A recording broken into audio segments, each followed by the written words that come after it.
Arizona sun was setting like liquid fire across the horizon when rancher Thomas Kane saw the buzzards circling.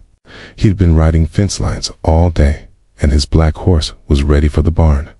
But those birds meant trouble, and out here, you didn't ignore trouble.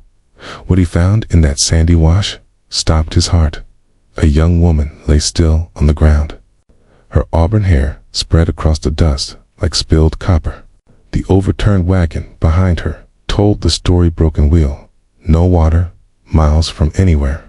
She'd been dead for hours, but it was the little girl that made Thomas dismount fast. She couldn't have been more than 5 years old, sitting right there beside her mama's body. Blonde curls wound around her tear-stained face, bare feet, dusty and blistered. She clutched a homemade doll to her chest and sobbed like her heart was breaking clean in two. "Mama," the child cried, reaching out to touch the woman's pale hand. "Please wake up, Mama." Thomas had buried his own wife 4 years back. He knew that kind of grief, the kind that hollows you out and leaves you wondering if you'll ever feel whole again. But seeing it in a child this small, that cut different. He took off his hat and knelt down slow, giving her space.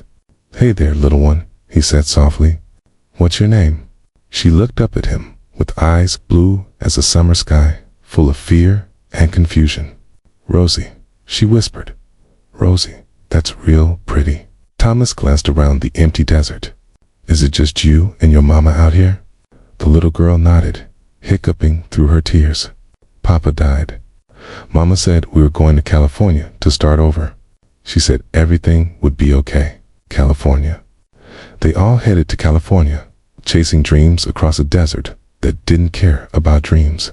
This woman had almost made it. Almost. Thomas looked at Rosie, at that worn doll she held like it was the only solid thing left in her world, at those small shoulders shaking with sobs. He thought about his own empty ranch house, the silence that had filled it since his Sarah passed. He thought about all the meals he'd eaten alone, all the sunsets he'd watched from an empty porch.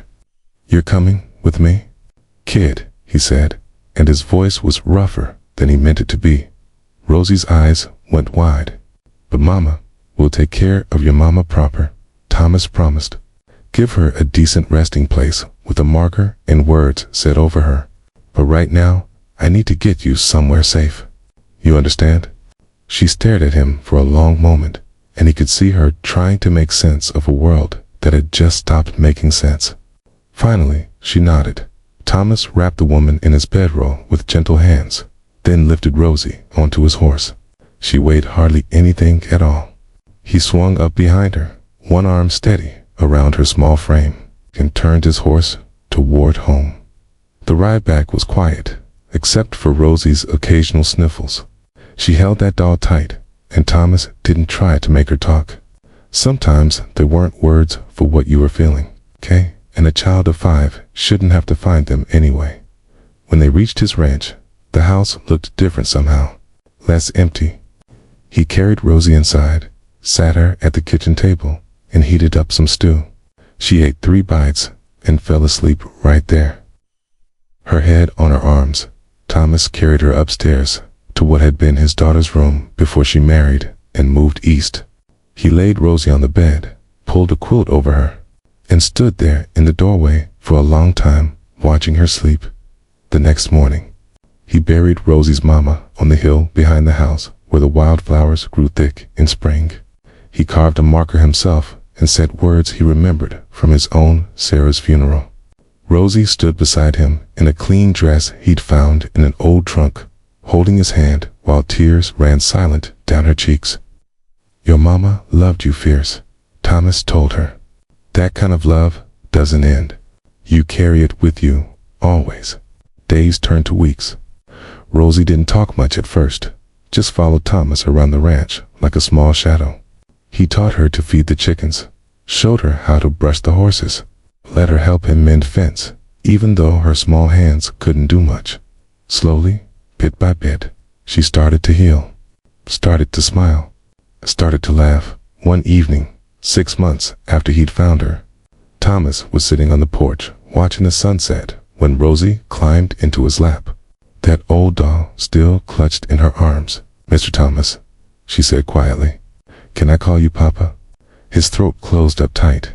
He wrapped his arms around her and held her close. This gift the desert had given him when he'd stopped believing in gifts. "Yeah, little one," he managed. "I'd like that just fine." But desert had taken from both of them. But somehow, in the taking, it had given them each other. And that was enough. More than enough. Sometimes, the hardest losses lead us to the greatest loves. Sometimes, what looks like an ending is really just a beginning wearing a different face. If this story touched your heart, please take a moment to like, share, and subscribe. Leave a comment below about a time when kindness changed your life. Your stories matter, and I'd love to hear them.